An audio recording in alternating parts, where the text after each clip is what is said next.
Yeay! Wah, udah banyak cosplayer Genshin Impact di sana. Waduh, emang karena nanti kita bakal ngobrol juga nih teman-teman sama inspiring cosplayers dan juga makeup artist ternama juga nih teman-teman. Jadi ini salah satu apa ya, bisa aku bilang talk show yang most anticipated ya, brought to you by Peri Plus. Nanti kita juga kehadiran banyak banget orang-orang komunitas, kita bakal kehadiran juga orang-orang makeup artists, cosplayers, very inspiring. Jadi teman-teman yang mungkin cosplayer atau mungkin yang mau ngerasa dirinya butuh inspirasi dari orang-orang yang super duper kreatif, langsung aja datang ke Stage Phoenix ya untuk melihat betapa apa yang bisa mereka bawa lah gitu kepada kita. Nah, tanpa lama-lama aku langsung panggilin aja ya kali moderator kita kali ini dari Indo Harry Potter, ada Nugi dan Lodi. Kita beri tepuk tangan. Waduh, aku didatangi murid Slytherin. Aduh, ngeri banget. Aduh, aku Ravenclaw lagi. Kamu musuhan dong sama aku. Aku Ravenclaw. Iya. Iya. Iya, padahal iya nih, aku terpaksa jadi ekstrovert hari ini nih. Nah, gimana nih Nugi sama Kak Lodi, kabarnya baik? Baik banget, tentunya. Oke. Vibe-nya dapet dari sini ya, vibe-nya. Iya dong, vibe saya Indonesia Comic Con tuh cocok banget sama kita-kita yang Potterhead ini ya. Nah, aku mau nanya nih, kan nanti Kak Nugi sama Kak Lodi ini bakal jadi moderator hari ini ya, dan MC juga ya untuk this segment. Aku mau minta ini dong sedikit sneak peek kali ya, apa sih yang nanti bakal kalian omongin di panggung ini? Kalau yang pertama dari saya, acara hari ini, talk show hari ini mau fokus pada bagaimana budaya pop bukan sekedar dihidupi sebagai hobi, tapi nafas. Waduh. Jadi menghayati budaya pop sebagai nafas hidup, artinya tanpa budaya pop kita tidak bisa hidup dengan baik dan sukses atau dengan seimbang. Betul banget, itu betul banget sih, aku setuju sih kalau yakin sebagai orang yang nyawanya di pop culture itu aku setuju banget. Nah, kalau dari kalau dia ada tambahan nggak nih? Ya, jadi pemanis hidup gitu. Jadi hidup tuh gak hambar-hambar banget gitu. Bener banget Lihat kan sih. nih warna-warni gitu kan, keren. Kalau kayak apa pemandangan kayak gini apa aku cuma bisa lihat di Indonesia Comic Con, event-event kayak Indonesia Comic Con yang emang benar-benar menggaungi pop culture banget gitu di Indonesia ya. Oke, tanpa lama-lama lagi aku langsung serahkan aja ke Kak Nugi dan Kak Lodi ya teman-teman ya. So everyone enjoy the talk show. Terima kasih Kak Mayra, selamat sore teman-teman penggemar komik dan pop culture di sini. Kenalkan saya Nugi dan teman saya Lodi, Terima kasih untuk bergabung dengan talk show kami. Kita mempunyai temanya saya bacakan di sini ya. Nafasku adalah pop culture, menginisiasi budaya pop sebagai jalan berkebudayaan. Terima kasih untuk periplus.com, toko buku online yang mensupport penyelenggaraan talk show ini dan kehadiran Periplus di Indo Comic Con untuk pertama kalinya sebagai toko buku komik terlengkap di Indonesia yang berbahasa Inggris, ternyata berbahasa Inggris.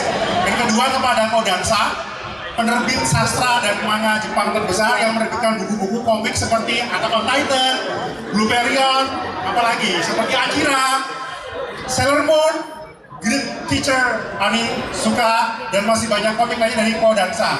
Datang berlama-lama, hari ini acara akan dipandu oleh rekan yang sangat spesial, seorang pembuat replika sapu sihir ya, sapu terbang. Sapu terbang dari Harry Potter, Lodi Pendragon. Totally, saya silakan kepada Kak Lodi untuk memanggil teman-teman pembicara. Oke, thank you Kak Nugi. Oke, baik teman-teman, udah siap belum nih buat talk show bareng teman-teman narasumber kita hari ini? Ya nggak ada suaranya nih. Oke, please welcome guest star kita. Kita boleh satu-satu apa langsung semuanya nih? Satu-satu. Yang paling depan. Oke. Kak Erlin. Oke, kasih tepuk tangan dong.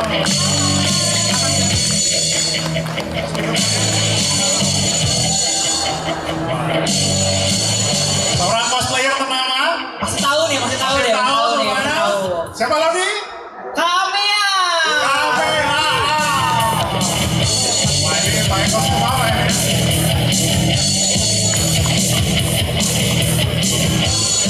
Wah.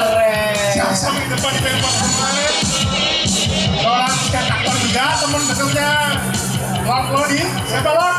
Yaga Ichi.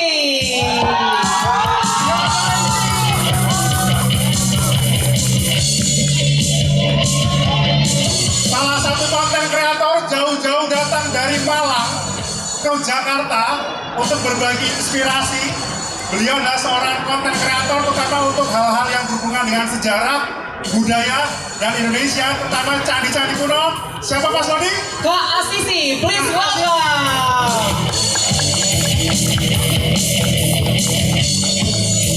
Yang terakhir, pasti semua tahu semua di sini kalau lihat Sri Asih, tahu dong konsepnya begitu keren. Inilah konseptor di balik artistik dan termasuk pemilik satu studio, Karavan Studio. Siapa Kak? Please welcome Mas Krisli.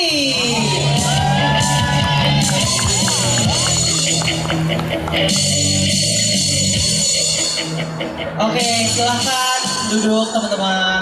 Oke. Wah, agak jauh ya kita ya. Oke. Oke, baik nih, gimana nih kabarnya hari ini nih? Baik dong. Baik banget. Oke, sebelumnya selamat sore teman-teman di Indokomikon. Terima kasih atas ajakan kolaborasinya bagi Peri Plus dengan Indo Harry Potter. Dan saya juga mau menyapa nih para teman-teman Indokomikon yang hadir pada hari ini. Selamat sore semuanya. Wih, keren. Semangat ya. Oke. Nah, kali ini kita akan ada talk show dengan judul Nafasku adalah Pop Culture. Nah, kita akan berbincang tentang seluk-beluk peluang mengekspresikan diri melalui budaya pop. Ya, nih udah ada petinggi-petingginya semua nih. Wah, keren deh. Waduh. Nah, yang mana nanti memutar roda ekonomi dan menghidupi ekosistem budaya pop itu sendiri. Nah, ini kita akan ditemani ada 5 narasumber kita, yaitu penggiat budaya populer secara langsung yang tentunya sudah punya karya, sudah membuktikan diri dari bagian ekosistem budaya pop, baik sebagai konseptor, eksekutor, kreator, bahkan sebagai aktor, guys. Nah, di sini kita perkenalkan dulu ya, mulai dari ujung. Di sini ada Mas Krisli. Halo Mas. Mas Krisli ini adalah seorang konsep artis ilustrator dari Karavan Studio ya Mas ya? Iya betul. Nah, dari imajinasinya kita mengenal karakter-karakter di dalam laga GI. Gijo ya Mas ya? Gijo, oke. Dalam balutan yang lebih modern. Sebelahnya Mas Krisli ada Mas Asisi. Halo Mas. Halo. Mas Asisi jauh dari Malang loh guys, datang ke sini. Nah, beliau ini adalah seorang komikus dengan kanal digital Asisi Channel dengan konten-konten edukatif terkait kekayaan budaya Nusantara. Wih, keren banget Mas Asisi. Terutama candi, sejarah, budaya Jawa kuno dalam kemasan visual yang ngepop banget. Nah, ini nih. Ini nggak mungkin nggak ada yang kenal. Ini kenal semua nih ya? Oh belum? Oke, kalau gitu aku kenalin deh. Ini ada Yaga Ichi. Halo. Halo semuanya teman-teman. Nah, Kak Ichi ini adalah seorang cosplayer sekaligus stage actor. Sebuah kombinasi talenta yang luar biasa ya nggak sih?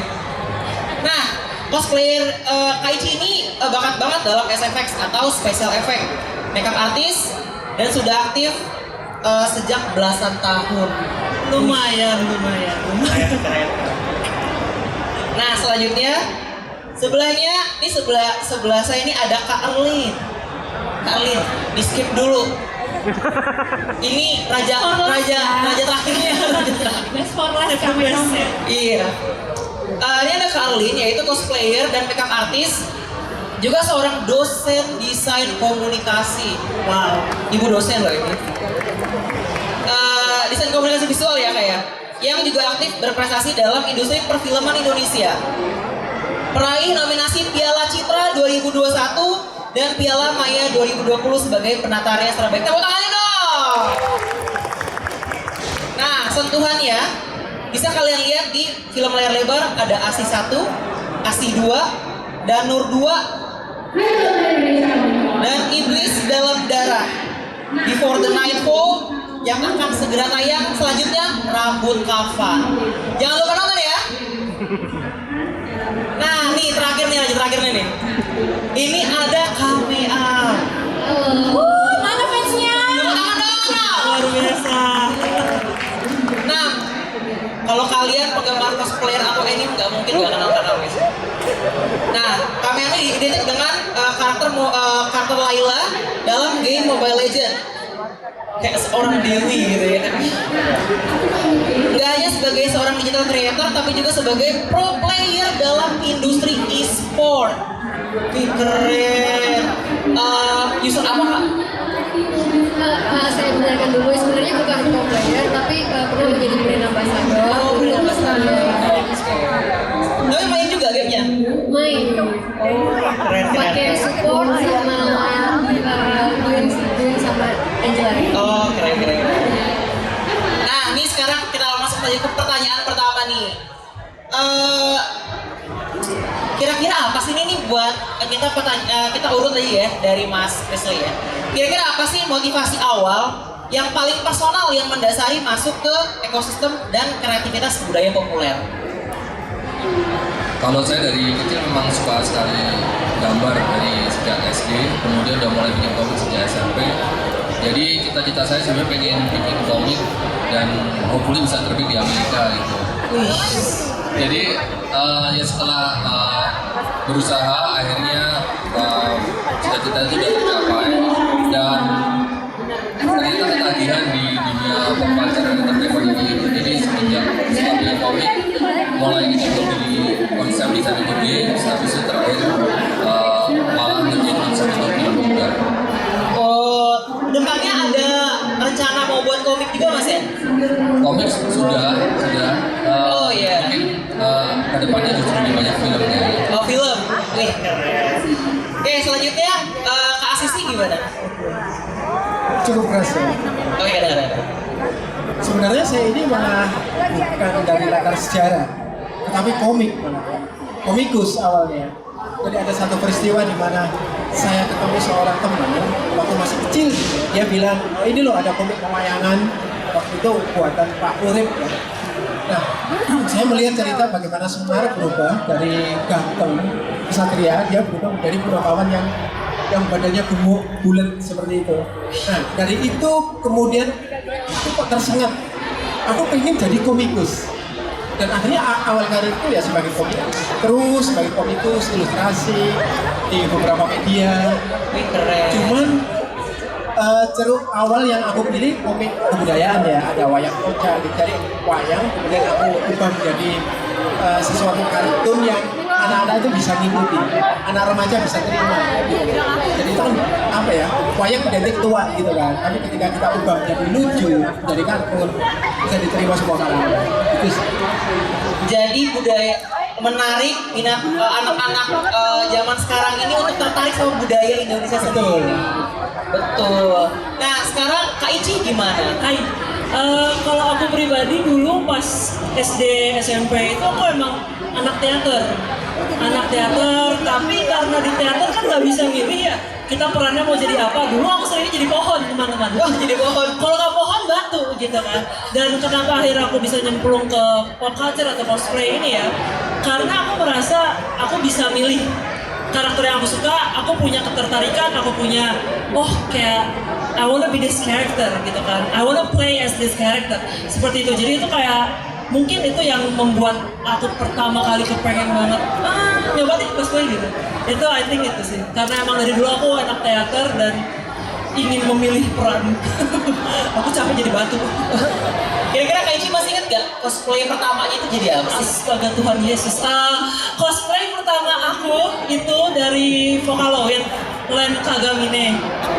Aku tahu teman-teman, aku nggak tahu diri. Tenang. Aku itu, aduh, oh my god. Tapi ya aku itu pertama kali banget dan itu lomba di salah satu sekolah di Jakarta. Tanggalnya pun aku masih ingat. Tanggal berapa tuh? 29 Januari 2011. Wih, udah lama banget ternyata ya. Gitu. Oke, thank you. Nah, sekarang Kakak Meam gimana? Nah kalau aku awalnya emang nonton anime suka dan memang suka gambar, dulu suka gambar make up. Kebetulan karena di kota aku tuh tidak ada yang mengadakan cosplay. Ketika aku kuliah, ternyata di kampus sebelah aku tuh mengadakan event cosplay. Nah di situ aku datang dan tertarik. Setelah itu jadi kecanduan, apalagi dengan cosplay aku kayak punya banyak alter ego. Ketika aku lagi bosan sama diriku sendiri dengan karakterku yang seperti itu, aku bisa jadi Jinx yang psikopat, aku bisa jadi misal Nami yang mata duitan, dan aku bisa jadi karakter-karakter lain. Jadi aku biar gak bosan sama diriku sendiri sih. Jadi bisa ganti-ganti gitu ya? Iya. Oh. Kira-kira anime apa sih yang Kakak Meam yang dulu pertama kali nonton yang jadi pemicu gitu? Kalau anime itu Doraemon. Iya kan kalau Doraemon, kemudian ada Chibi Maruko-chan, terus ada Shinchan, ada Dragon Ball gitu kan. Karena zaman dulu kan kita bisanya nontonnya di TV, jadi Betul. seadanya aja yang di TV. Pas udah gede, barulah kita nonton kayak Naruto, kemudian nonton kayak One Piece, terutama kalau aku lebih suka One Piece. Karena pas kecil aku tidak menikmati Naruto, mungkin belum nyampe otak aku untuk nonton Naruto gitu. Oke. Keren banget ya. Oke, kalau Kak Erlin gitu, gimana tuh Kak? Pertama aku mau bilang thank you dulu ya untuk undangannya. Aku terima kasih banget gitu udah bareng sama orang-orang hebat-hebat ini, Pak Trisli, ya ampun, udah Kote Komik Indonesia, Ichi yang konsisten banget berkarya, Asasi yang keren banget, Education kan, Kameam yang konsisten berkarya gitu segala macem. Ya kalau aku sih sama lah ya, kita semua basicnya pasti nonton Doraemon. Iya, aku sih justru malah nggak nonton Naruto ya. Aku Naruto baru nonton tuh pas udah gede. Sekarang tuh kayak tiap malam suka nonton Naruto, si Naruto itu kan. Cuman suka menyesal juga sih nonton karena kayak luka batin gitu. Oh iya ya, gue dulu pernah digituin kita waktu kecil. Gitu. Mungkin masa kecil kurang bahagia, gedenya harus bahagia gitu kan. Melampiaskan gitu ya? Iya, sama sih. Maksudnya kalau kita semua pasti basicnya tuh dari kecintaan kita sih. Pasti karena kecilnya senang gitu, kita bahagia, terus kayak memori bahagia gitu. Terus aku nggak suka matematika, suka nangis ya matematika ya, dan stres banget gitu. Terus ya bukan alasan yang bagus sih untuk masuk DKV ya. Terus art segala karena aku bisa matematika gitu, cuma bener gitu, aku suka matematika, terus art, terus kayak sama yang dibilang si Kameam sih, pasti kayak kita dibilang Ichi segala macam, kita cosplay itu paling bestnya tuh apa? We can be anything we want gitu loh. Jadi kan harus kami bilang you can be anything you want. Iya, cosplay aja. Mau jadi psikopat, mau orang kaya, mau nyonya, mau ratu, mau apa gitu kan. Sudah-sudah kita gitu. Jadi makanya itu bahagia banget sih gitu. Dan kerja di industri kreatif ini itu kita kayak never work a day ya. Sebenarnya sih badan kita jompo ya, tapi jiwa kita riang gembira gitu ya. Sebenarnya habis ini kita mati gitu, udah capek banget. Dia udah siap-siap di jam 10 pagi datang sini mepet juga kan, dan 2 jam gitu kan, mata iritasi segala gitu, capek ya gitu loh. Cuman karena kita happy gitu, jadi ya kita nggak ngerasa kerja sih, ngerasa kayak main terus. Betul. Jadi lebih enjoy gitu ya. Kak Erlin tahu, mahasiswanya tahu nggak kalau kamu itu cosplayer? Tahu banget. Gua tahu banget tuh. Karena ngajarnya, Ichi nggak pernah ya nyaris jadi murid, tapi nggak. Aku pernah ngajar di kampus gue juga, tapi Ichi nggak. Aku cosplay sama murid aku. Jadi kan aku emang performer juga kan, sekitar 53 performance lah kurang lebih sepanjang aku cosplay dari 13 tahun lalu. Tua udah ketahuan. Ya, senior tua juga, jangan deh. Sudah lama aja deh cosplay. Berpengalaman lah. Ya gitu, jadi karena ngajarnya DKV, nggak mungkin dong kalau ke kampus gini kan di voting pasti kebanyakan mahasiswanya DKV dong, ya kan, mulai mana DKV gitu kan. Ya nggak mungkin, nggak bilang tiba-tiba itu kayak Kak Erlin deh kan. Jadi aku memang dari awal kalau bilang kayak kamu kalau lihat cosplay itu kemungkinan memang saya gitu. Jadi udah gitu, biar nggak diviralin, takut saya. Oh gitu. Oke, ini bukan sih gitu. Siapa tahu ada mahasiswanya Kak Erlin dari sini ya? Iya. Kemungkinan gitu sih. Tapi kebahagiaan tersendiri sih bisa cosplay sama murid. Seru banget. Oke, selanjutnya, nah ini pertanyaan ini khusus nih buat Mas Kris sama Mas Asisi. Nah, saya kan melihat ya, ada fenomena roda gila dalam industri budaya pop nih. Sederhananya mampu menawarkan sisi katalis atau ekspresi diri tanpa batas dari para pelaku, termasuk penikmatnya juga tentunya. Nah, seorang kreator itu kan all out ya dalam proses produksi. Ada observasi, internalisasi, imajinasi, fantasi, kreasi, dan pada akhirnya ekspresi dan refleksi, di mana dia menampilkan kedirian yang otentik dalam karya-karyanya. Nah, bagaimana nih Mas Kris dan Mas Asisi melihat industri budaya pop seperti ini? Apakah hanya dibutuhkan kreativitas doang di dalamnya? Mas Kris dulu boleh? Kreativitas sih udah pasti penting ya. Cuma dengan kalau tadi dibilang bebas tanpa batas, itu berarti lebih ke arah kita sebagai kreator harus bisa bertanggung jawab sih terhadap konten yang kita create, kita produksi dan juga kita sebarkan terutama ya. Karena kan saya sih percaya sih sebagai orang kreatif kita tidak akan kehabisan ide atau cara untuk membuat karya kita itu bagus tetapi tetap bertanggung jawab dan mungkin dalam arti tidak menyinggung kemana-mana. Itu mungkin penting banget sih dalam situasi sekarang ini ya. Karena kan kita nggak tahu nih konten kita itu akan dikonsumsi atau dilihat oleh siapa. Jadi kita sendiri yang harus menyensor diri sendiri dan bertanggung jawab. Oke. Jadi kita harus terus kreatif terus gitu Mas ya, biar maju terus industrinya. Kalau pandangan Mas Asisi gimana? Sebenarnya gini, antara kreator atau kreativitas dengan industri kreatif itu dua hal yang berbeda. Ya. Kalau kreativitas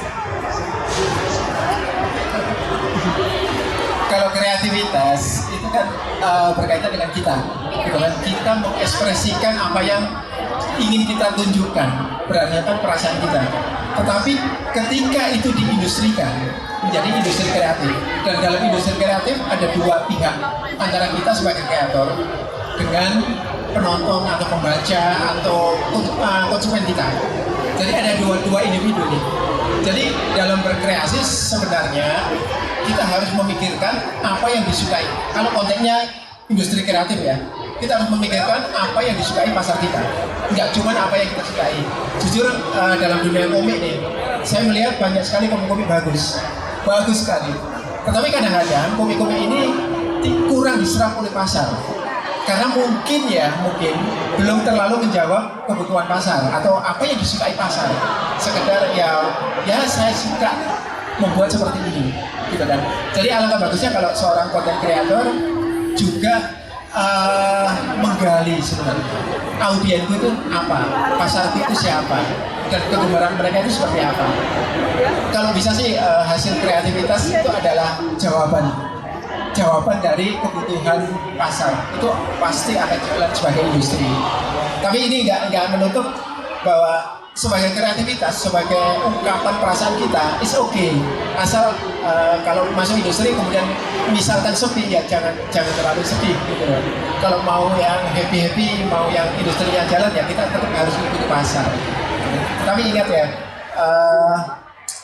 kita harus fleksibel dari segi gaya atau teknis atau metode, tetapi tetap konsisten, tetap idealis dari segi esensi.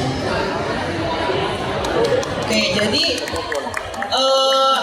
harus sesuai targetnya dan mengikuti perkembangan zaman gitu Mas ya. Betul. Oke, selanjutnya nih, pertanyaan ini khusus buat Kak Ici, Kak Erlin, dan Kak Mea. Oke, kalau saya sih melihatnya ekosistem budaya pop ini kan masih dipandang sebagai bagian yang sifatnya sekedar hiburan. Nah, bukan capaian personal. Klisenya gini, boleh dibilang yang namanya anak sekolah itu saat ditanya nih, cita-citanya itu apa sih? Arahnya pasti ke sesuatu yang akademis gitu, sifatnya kayak jadi dokter, jadi tentara gitu kan. Nah, cita-cita itu kan pasti ada unsur matematikanya, ekonominya, sains, dan juga teknologi ya kan. Nah, at the end, pengembangan itu nuansanya pasti akademis gitu ya. Misalnya dia anak-anak tuh mau ditanyain mau jadi apa, pasti dia akan jawabnya yang biasa mereka lihat, seperti profesi-profesi yang besar-besar gitu, kayak misalnya jadi TNI lah, jadi Polri dan sebagainya. Nah, untuk perkembangan kreativitas sendiri dari sisi seni serasa menjadi nomor 2 nih jadinya nih. Jadi kayak nggak jadi utama gitu kan, jadi kedua gitu di tempat ini. Nah, untuk di CC ini kan kita lihat sendiri nih, hype-nya dan vibrasinya dan budaya popnya terasa begitu lekat, begitu dirindukan tiap tahunnya gitu kan. Siapa sih yang gak ngejanya tiap tahun gitu kan? Nah, gimana nih menurut kakak-kakak sekalian melihat perkembangan ekosistem budaya pop di Indonesia saat ini? Apakah optimis bahwa ekosistem ini menjadi salah satu pilihan jalur atau bahkan satu-satunya jalur untuk mengembangkan diri? Boleh aku dulu? Boleh dong. Oke, kalau dari aku sih sebenarnya aku nggak setuju ya kalau Mas Lala bilang sekarang kayaknya anak kecil banyak kan kalau ditanya mau gede mau jadi apa, YouTuber. Menurut saya gitu ya, kayaknya influencer gitu, kayak anak kecil banyak kan gitu sih, dan itu kan sebenarnya bagian dari budaya kreatif gitu kan.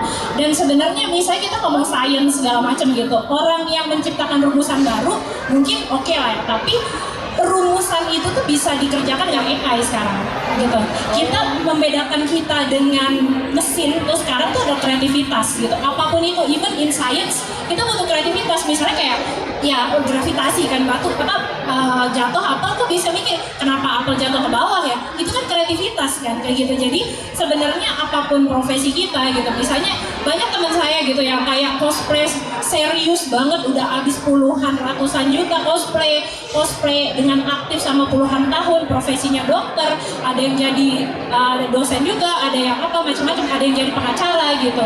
Jadi sebenarnya nggak harus bisa jadi side hobi gitu kan. Awalnya cosplay kan hobi, cuma kalau profesional banyak sih yang udah jadi profesi. Saya juga jadi profesi, Kameam profesi banget. Si Ici juga kurang profesi apa gitu. Jadi ya apapun sih sebenarnya kalau kita kerja dengan konsisten dan kita membawa, aku senang banget ya semua yang ada di sini tuh positif banget attitude-nya gitu. Maksudnya cosplay kan nggak selalu sebaik mereka ini. Mereka tuh kayak the best banget, aku salut banget sama Periplus ya. This is the best banget. Maksudnya kita tuh orang-orang yang nggak banyak drama gitu loh. Bener Kameam tuh tenang banget, Ici segala galauan hidupnya aja gitu. Galauan hidup doang Ici. Oh, saya ada apa Tapi nih? ketemu sama orang gitu. Jadi ya kita semua tuh kayak kita tuh fokus sama diri kita sendiri dan menjadikan karya kita tuh terbaik aja gitu. Jadi nggak berisir ribut sama orang. Dan itulah. Jadi maksudnya kita kan kayak brand segala kan, misalnya cosplay ambassador kayak si Kameam pernah, aku juga pernah kan. Pasti kita harus punya image yang baik gitu loh. Kalau kita terlalu banyak negativitas pasti nggak bisa memotivasi orang buat mendukung kita gitu. Sebagai seorang entertainer kan kita harus mendukung, harus punya pendukung kan gitu sih. Setidaknya menginspirasi lah kalau selain menghibur gitu. Jadi mungkin di dunia pendidikan juga bisa kepake gitu ya sebagai alat media pembelajaran contohnya gitu kan ya. Benar. Tapi pernah nggak Karlin dengar ada misalnya anak SD tanyain, kamu ceritanya mau jadi apa gitu? Ada yang jawab mau jadi cosplayer gitu. Udah pernah dengar belum? Ada sih. Ada ya? Tapi aku juga sebenarnya kayak waktu itu aku pernah ikut namanya kelas inspirasi. Jadi kita ada pakai ke SD gitu sih. Dan saya sebenarnya iseng doang gitu. Profesi diantara saya kan makeup artist, dosen, sama cosplay kan gitu kan. Nah kadang event organizer juga, tapi ya itu kan yang utama kan. Nah aku sebenarnya waktu itu masukinnya cosplay, terus diain lagi. Terus ya udah aku datang cosplay gitu. Terus mereka senang-senang aja sih gitu. Karena sebenarnya ya mendidik pun sebenarnya tuh kadang saya juga sih, mohon maaf ya, cuman lebih baik tuh kalau kita mengajarkan itu dengan keceriaan dan kebahagiaan. Jadi sebenarnya lebih gampang masuk dibanding diceramahin gitu sih. Jadi ya segi komunikasi juga lah, dari entertaining mereka juga gitu, biar masuk ilmunya. Ya. Bahasanya dosen banget ya. Keren. Nah, kalau Kak Kameam gimana menurut pandangannya Kak Kameam? Oke, kalau menurut pandangan saya nih, karena kan ini menyangkut mengenai pendidikan dan hobi. Betul. Nah, kebetulan saya itu kaum milenial, jadi antara Gen Z sama yang sebelumnya. Tengah-tengah ya? Iya, di tengah-tengah. Jadi peralihan pada saat sekolah pasti orang tua yang akademik. Ya, saya juga bertanggung jawab dalam akademik saya. Ketika kalau sudah kuliah dan kita mungkin lebih dewasa untuk memilih hobi. Di situ ada kesempatan untuk hobi saya bisa berkembang, dan kebetulan hobi cosplay ini bisa menjadi pekerjaan, karena hobi yang jadi pekerjaan itu akan lebih menyenangkan karena kita kerja juga tidak lelah gitu kan, tidak terlalu lelah banget tapi justru happy. Nah, kalau untuk satu-satunya buat berkembang di cosplay itu enggak, karena kreativitas di dunia itu banyak banget, gak cuma cosplay, ada dancer, ada artis dan sebagainya. Jadi tergantung kita tahu diri kita itu punya bakat di mana. Tapi tetap akademik itu kalau menurut aku tetap harus diutamakan karena itu akan berguna untuk kehidupan kita ke depannya gitu. Nah, karena cosplay itu menurut aku ya hobi yang sangat menyenangkan dan bisa jadi pekerjaan dan orang-orang juga bahagia dan kita juga bisa merealisasikan sesuatu yang kita sukai. Keren banget ya. Jadi yang kita tadi itu jadi punya karakter, jadi dirinya cuma satu tapi punya alter ego beberapa gitu. Keren. Nah, kalau Kak Gaichi gimana? Oke, jadi ini komposisinya menurutku pas ya, dosen, mahasiswa nggak kelar. Jadi setengah-setengah guys. Jadi aku memang mencoba untuk menggeluti hobi ini ya. Hobi ini pun juga di luar dari pendidikan. Gitu. Jadi kayak tanpa ada, kan mungkin ada orang yang mencoba untuk kayak menggunakannya cosplay atau pop culture itu sebagai hobi saja gitu kan. Sedangkan aku mau mencoba sebuah I don't know, my luck in here gitu kan. Tapi aku nggak tahu gitu kan. Jadi aku sudah mencoba kerasnya, enaknya dari seluruh kebudayaan pop culture ini. Dan kalau misalkan ditanya apakah itu bisa menjadi salah satu bentuk pengembangan diri atau tempat untuk mengembangkan diri, menurutku bisa. Tapi Kak, apa bisa jadi satu-satunya? Menurutku enggak. Karena itu menurutku pilihan tuh banyak. Pilihan nggak harus satu dan balik lagi cocok-cocokan kayak gitu kan. Jadi ada orang yang cocok dalam dunia hiburan, ada juga mungkin orang yang cocok misalnya di pop culture. Oh, gue cuma cocoknya di sini nih, ternyata nggak bisa buat kembangin diri, atau misalnya cocoknya buat berteman, sosialisasi dan segala macam. Mungkin kebetulan aku karena memang meniti karir di dunia ini, di pop culture ini, mungkin tahu keras-kerasnya juga ya. Dan emang kalau dari segi eksak mungkin yang kayak menjadi dokter, menjadi arsitek segala macam punya tantangan tersendiri. Pun dengan meniti karir di pop culture, di cosplay ini, di hobi yang modern ini, seperti itu. Jadi menurutku apakah bisa menjadi satu-satunya, balik lagi nggak bisa menurutku. Tapi apakah bisa menjadi pilihan? Sangat bisa karena masing-masing punya tantangan. So apa bedanya?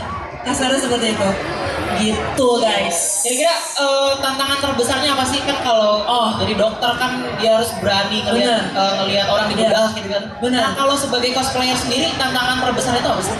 Tantangan terbesarnya mungkin bisa ngambil dari KCC yang tadi kita dari sebelumnya tentang kreativitas, dimana kayak cosplay kan kita bisa cosplayin karakter yang sama, kita bisa membuat konten yang sama, dan bagaimana kita bisa stand true to ourselves dan mempunyai ciri khas tanpa menjatuhkan satu sama lain. Itu yang paling penting. Itu gimana caranya? Dan menurutku kan kekerasan bukanlah sebuah jawaban ya teman-teman, kecuali udah kesel banget gitu kan jangan. Terus kayak kekerasan dan kayak senggol bacok kasarnya gitu, itu bukan jawaban yang tepat, apalagi dalam dunia perkontenan. Nah, ini bagaimana, apakah kita kuat? Apakah kita kuat untuk menjalani ini semua, untuk stand true to ourselves dan percaya bahwa diri kita nih punya sebuah kayak keunikan, kita punya sebuah pentolannya kita masing-masing tuh punya. Nah itu, dan bagaimana kita bisa mengembangkan keunikan kita menjadi sesuatu yang lebih, itu menurutku tantangan terbesarnya itu. Gitu. Ini pesan juga nih buat teman-teman yang baru cosplay gitu ya. Betul. Jadi harus bisa kreatif Ya. dan jangan gampang kepancing emosi gitu ya. Aku sih bilang yang utama banget yang kayaknya tuh, maksudnya banyak orang sekarang yang baru banget tuh, nggak semua ya, kayak cosplay for fame, jujur. Itu aku agak pedang bermata dua ya gitu. Kalau aku sih, kita nggak munafik dong, pasti exposure itu penting karena gini kan, itu pastilah selalu dari zaman dulu kala. Cuman sebenarnya pertama kali kita cosplay itu harus demi diri kita sendiri.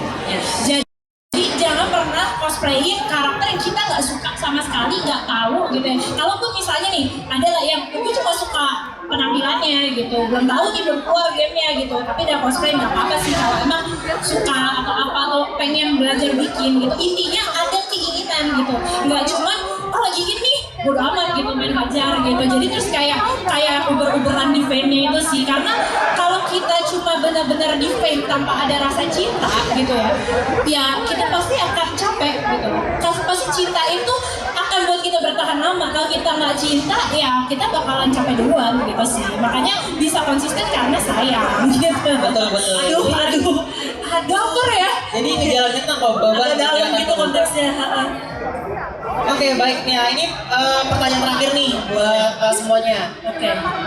Semoga juga bisa jadi closing statement yang paling ulti lah gitu kalau dia bahasa. Yang paling berdamage lah ya. Nah, gimana sih ini buat Kak Krisli dulu ya. Bagaimana sih Kak langkah-langkah strategis untuk menumbuhkan ekosistem budaya pop di Indonesia sehingga bisa jadi sumbangan bagi perkembangan budaya untuk dunia khususnya? Untuk budaya pop ya kayaknya mungkin semua stakeholder dari budaya pop itu baik pelaku, mungkin kayak organizernya, kemudian mungkin ada kayak investornya yang itu semua kayak harus pertama harus mempunyai visi yang sama, kemudian bersatu dan juga bisa supaya bisa kita tuh sebagai bangsa Indonesia bisa ngasilin karya yang bagus gitu. Nah kemudian kalau dari sisi kontennya apabila kita bisa menyelipkan konten muatan lokal dan dikemas dengan lebih modern sehingga bisa diterima oleh masyarakat global itu akan lebih baik. Tapi mungkin menurut saya sih kita mulai dari Indonesia dulu baru kita keluar. Jadi event-event kayak gini mungkin lebih diseringin gitu ya Mas ya? Ya, penting soalnya. Mungkin ada lagi nggak Mas, cara lain selain mengadakan event cosplay ini, tapi yang menyumbangkan budaya pop itu untuk utamanya Indonesia dulu deh gitu. Kira-kira event apa sih yang cocok sebenarnya? Mungkin cosplayer yang bisa jawab lebih. Cosplay untuk mengembangkan budaya popnya itu gimana sih?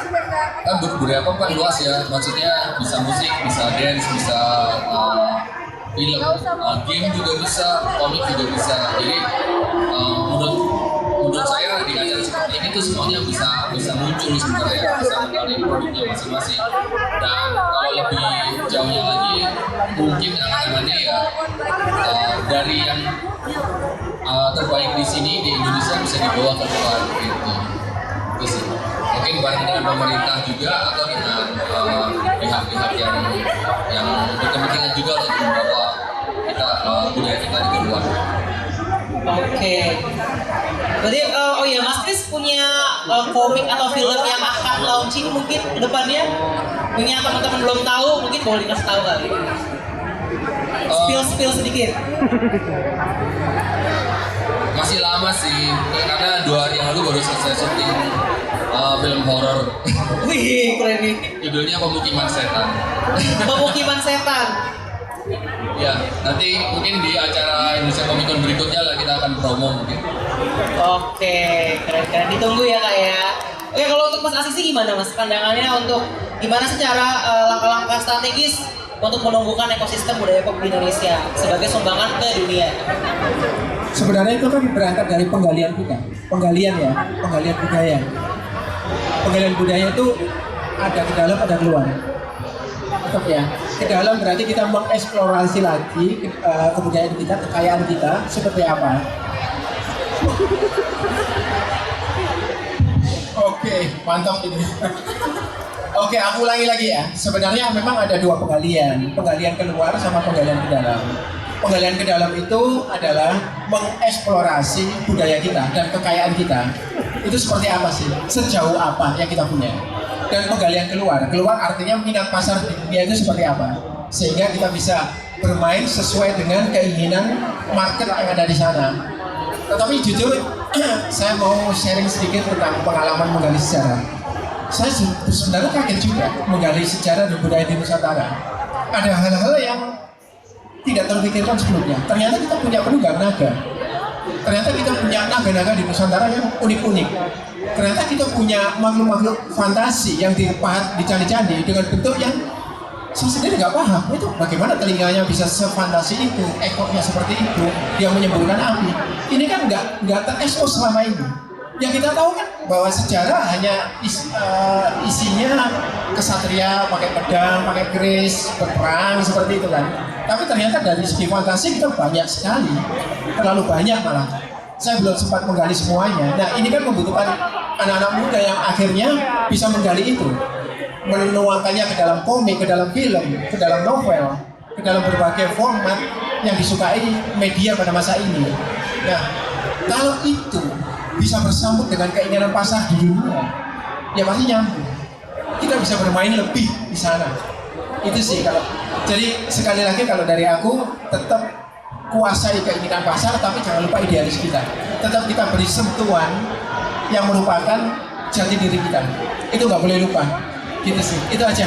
Tepuk tangan dong. Keren banget.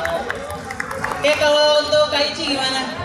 Aduh, kalau misalkan dari aku sendiri mungkin emang udah terbilangkan ya. Jadi emang dari segi pelaku dan yang memang apa ya, yang pegiat dan juga orang-orang lain yang penikmatnya saja pun juga harus punya kerjasama. Biar kita punya satu visi misi yang sama gitu kan, biar untuk memajukan pop culture ini bisa step out keluar gitu, nggak di sini-sini aja, dan bisa mengenalkan keluar. Dan I guess sebenarnya udah dirangkum sih mas, sudah dirangkum oleh dua kakak-kakak yang hebat ini. Dan yes, keep creating and being kreatif juga, dan nggak kehilangan jati diri itu sangat penting. Oke, kalau pandangan Kakak Miam gimana? Nah, kalau kembali lagi ke budaya, saya juga suka budaya, dan sebelum saya menyukai budaya Jepang, saya suka budaya Indonesia, saya suka karakter-karakter Nusantara, ada Gatot Kaca, ada Kadita, dan dengan berkembangnya zaman, ada game-game yang membuat karakter legend dari Indonesia. Jadi ada Kadita, ada Gatot Kaca, dan kita bisa mengcosplaykan itu, dan game itu kan dipakai tidak di Indonesia saja. Secara tidak langsung, kita sudah memperkenalkan budaya kita atau tokoh legend yang ada di Indonesia ke luar Indonesia. Selain itu, kita juga harus tetap bekerja sama antara cosplayer, mungkin penikmat dari event semuanya, karena ya balik lagi untuk menjadi perkembangannya sampai ke dunia harus ada kerjasama. Selain itu nggak cuma untuk perkembangan pop culture di Indonesia atau dunia sih, dengan adanya cosplay, dengan adanya kreator dan sebagainya, ekonomi juga menurut saya semakin berkembang, dan sosial media juga semakin berkembang yang membantu perkembangan itu menjadi lebih mantap lah untuk kedepannya. Keren. Oke, kalau pandangannya Ibu dosen dulu gimana? Oke. Ya, kalau dari saya sih paling pesan utamanya please semuanya kita keep industri kreatif kita positif gitu ya.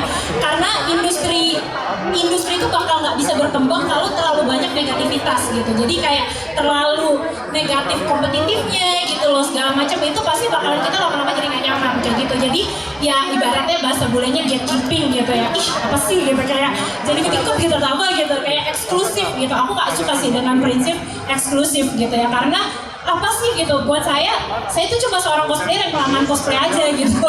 Saya terlalu lama series cosplay 13 tahun kelamaan gitu kan. Gitu aja sih, menurut saya yang lebih hebat juga banyak gitu. Mungkin kalian punya banyak ide kreatif segala macam, jadi mau baru, mau lama, mau industri kreatif besar, kecil gitu.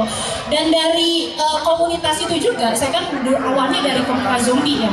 Itu saya dikenal dari komunitas zombie segala macam, di situ saya bisa masuk ke industri film gitu. Jadi sky is the limit gitu lah. Kalian bermimpi aja, kalian berkarya, tunjukin karya kalian lewat sosial media, kalian kolaboratif.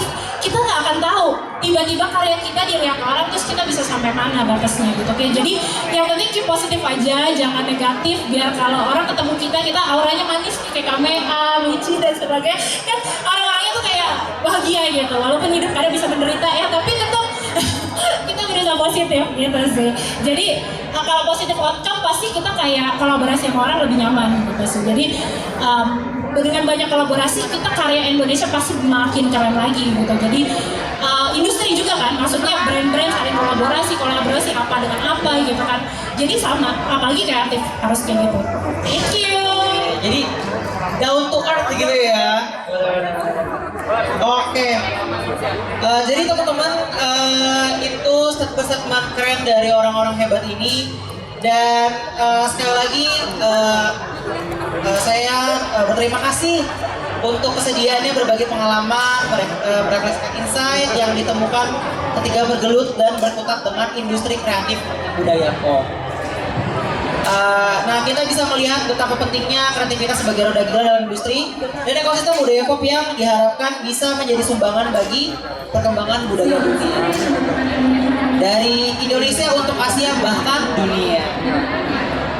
Nah, ucapan terima kasih juga untuk toko buku dan komik Periplus dan penerbit komik Kodansa yang sudah menghadirkan kami di panggung pada hari ini. Menjadi suatu kebanggaan dan pengalaman luar biasa pada sore hari ini bagi saya pribadi dan tentunya bagi teman-teman semua yang hadir di tempat ini. Nah, mungkin itu aja sih talk show kita hari ini. Kayak cepet banget ya kalau misalnya kita ngobrol-ngobrol gini ya. Kayak cuman beberapa pertanyaan ternyata kita sudah makan waktu kurang lebih 45 menit. Iya, cepet banget ya. Nah, terakhir boleh nggak kasih satu kata untuk teman-teman yang baru mau memulai budaya pop di Indonesia? Satu kata aja, mulai dari Kak Krisli sampai ke Kak Arlin.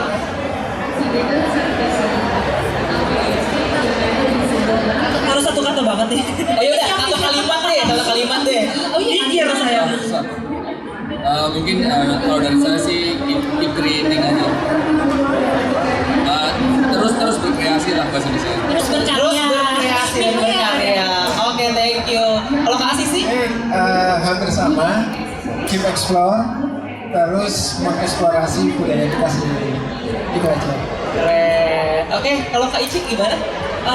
Keep creating, semangat dan jangan pernah takut salah. Karena kalau semakin banyak salah, semakin banyak juga kita bisa memperbaiki diri kita. Kamu? Kreatif, konsisten, pantang menyerah, dan jangan nyaman di posisi aman. Luar biasa. Kalau aku berkarya karena cinta, maka spread the love. Wih, kasih tepuk tangan yang meriah dong.